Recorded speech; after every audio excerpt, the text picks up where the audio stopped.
Hey, how's it going all? Just back with another video. I just want to talk about many false Christs. So there's a good verse, Matthew 24:24.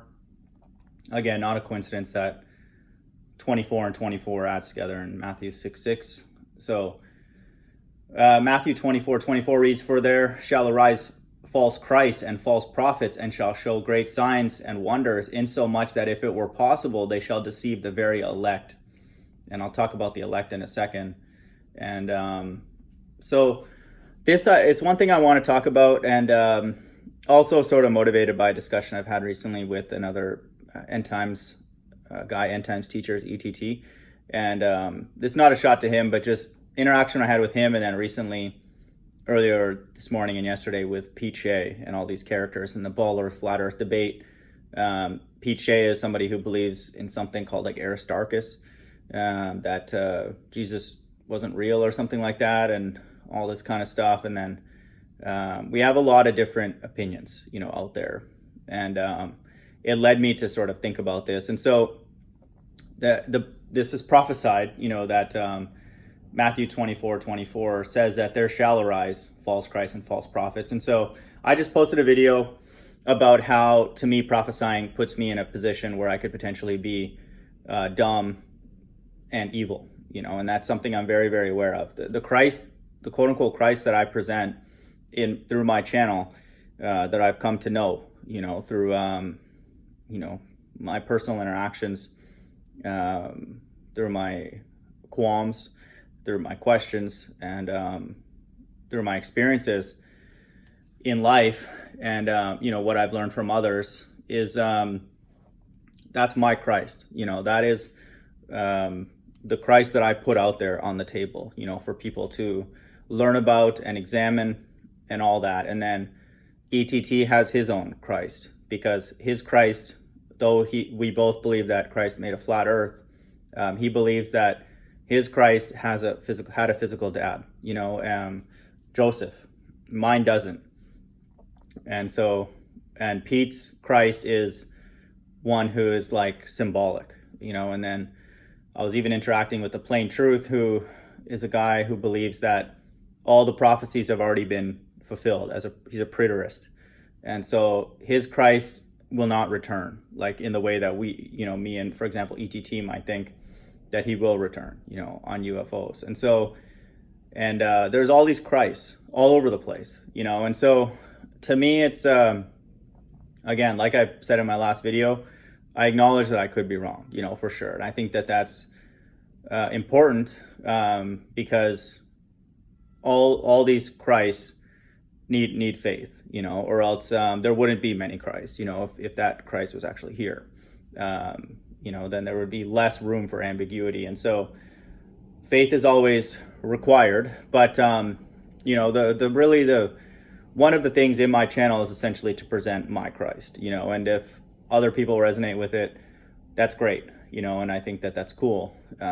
If that's the case, I again don't think it's for very many people, because I posted a video about my doctrine, and, just even like 2 or 3 of the points narrows down the people out there. First of all, that Jesus is dark skinned, that the earth is flat, and America's Mystery Babylon. That's already a small group. And then the mark of the beast is kind of the cherry on top, that it's yet to be fulfilled and will be implemented worldwide. So that's sort of like I said, the cherry on top, the last little bit that, to me, for a person who believes in those first 3, the mark of the beast is not really that big of a conspiracy to take on. If you believe that the deception was so big that they hid the shape of the earth, that America is modern day Sodom and Egypt, and that Jesus is dark skin, you get the mark of the beast at a huge discount, if not for free. And so that's not very many people. And so then if you add on the fact that I believe, and I would say I know, that Jesus Christ is virgin born, it dwindles it down even further. And so I would actually say there's probably only a handful of people that I can think of right now that would even be slightly inclined to agree with me. And that's even a stretch. I don't think I would even find 5 that I've interacted with or seen on YouTube, that would be open to these things. And so ETT and I, we have a different Christ, and I think that that's just what it is. And I think that one thing that I also have to be humble about is that for people who are close to God and aspire to be close to God, the thing that also is we have to be aware of, in Revelation 14:5, it says, "And in their mouth was found no guile, for they are without fault before the throne of God." This is referring to God's elect. So let me read more of it. So in Revelation 14, it says, in Revelation 14, I'll just read it from the top. "And I looked, and lo, a lamb stood on the Mount Sion, and with him 144,000, having his Father's name written in their foreheads. And I heard a voice from heaven as the voice of many waters, and the voice of a great thunder. And I heard the voice of harpers harping with their harps. And they sung as it were a new song before the throne and before the 4 beasts and the elders. And no man could learn that song but the 144,000 which were redeemed from the earth. These are they which were not defiled with women, for they are virgins. They are they which follow the Lamb whithersoever he goeth. These were redeemed from among men being the firstfruits unto God and to the Lamb.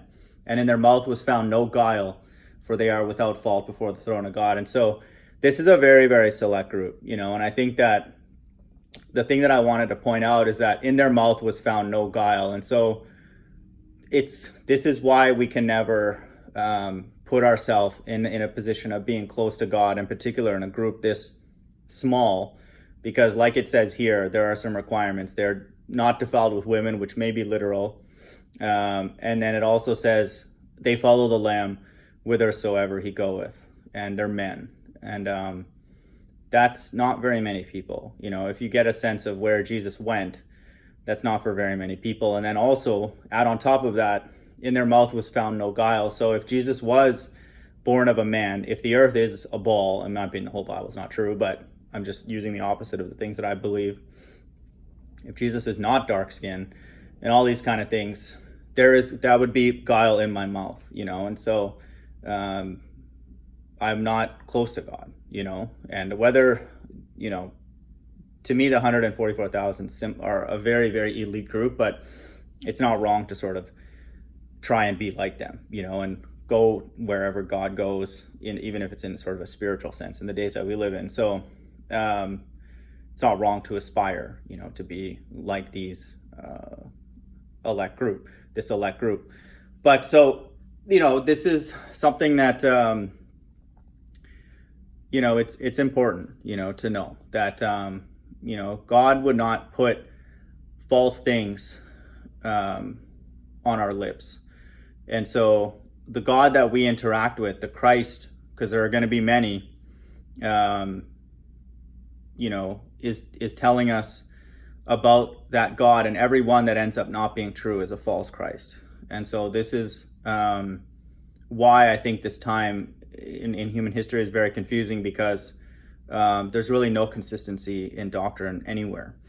And, like I said, I could be part of the problem, that I just posted in my past video. But the thing that I also want to clarify with people is that, again, for me, it's something that I think about a lot, and it's not, I don't just like read a passage and then like 2 minutes later, come up with something. These are things that I've thought of a lot, and if Jesus were here, again, it's easy to say, but I would think, especially in the times that we live in now, I would follow, because to be honest, there's nothing else to do. And I posted a video, again, the last one, about how we're bored. It's like, and I think that for people, again, who think that they're on God's right hand side, whether we're elect or not, it's like, we would want to be with God, because that's the only thing that, learning things from him will be the only things that will last, because everything else on earth will be replenished, and destroyed. So it's not that difficult of a decision, but it's also easy to say because, he's not here, and we don't have to follow him. And, who knows the kind of things that Jesus would do in the times that we live in now and where he would go. It's not always going to be the country clubs, that's for sure. And so, but it's a good thing to aspire to. And so that's where I think it's very, very important for people to interact with God directly, and because there are going to be, like Jesus says, many false Christs. And it's important to make sure we get the right one, because that's the one that we're going to call on. I'm not going to be calling on a Jesus that was born of a man. I'm not. That's not my God. That's not the God that's interacting with me, because the importance of the virgin birth is that, to me, Jesus's kingdom is one of a spiritual nature. And he says this many times. His kingdom is not of earth. It's not of flesh and bone. And so the virgin birth, to me, is not just important, just interpreting the Bible, but it's important for theology, and understanding the heart of God, the mind of God. And so I believe that God's children are being reconnected in this day through the Spirit, not through ancestry. Because first of all, we don't know that. But even if that were the case, that's not what he's looking for. He never has. He's always been looking for actions, first. And all those other things, Jesus even says he can turn stones into the children of God, descendants of Abraham. So that's easy for him. So he's looking for all of us, people who follow him, and worship him, to do certain things, to worship in spirit and in truth, like he says. And so I believe that, that Jesus was virgin born. Everything aside from that is false and is antichrist. I believe that the earth is flat. I believe that Jesus is dark skinned. So, we have all these different pockets, all these camps. Plain Truth will be a preterist. Pete Shea will be everything's symbolic, a non-literalist, a Bible non-literalist. And then we'll have Paula, who claims to be a Bible literalist, but thinks that Jesus is white, and Mystery Babylon's the Vatican. And then we may have Oakley and his camp, who will read the Bible, the quantum erasers, but they won't talk about Jesus' skin color. They won't talk about Mark of the Beast or Mystery Babylon. So we have all these different groups, and it's becoming clear now that everybody's kind of in their group, and it's, again, I'm not saying everything's final, but at all, there's always, new things to be learned. But if we're in the end times, people, in my opinion, have sort of,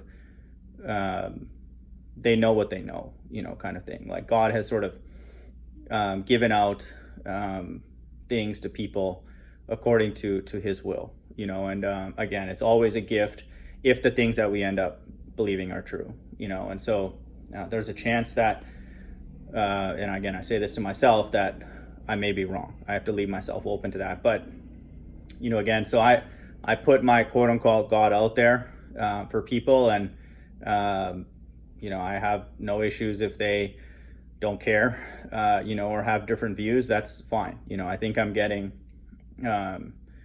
less and less sort of emotionally involved in lobbying for this God, because like I said, I think for the most part, people kind of, they know what they know, and they know the things that they're allowed to talk about and not allowed to talk about. I'm going to post another video right now that will go into that a little bit more. But again, just be careful out there. I would say the safest thing to do is, and this is always good advice, is just interact with God directly and fervently in the days that we live in. Hope everyone's doing well. Bye.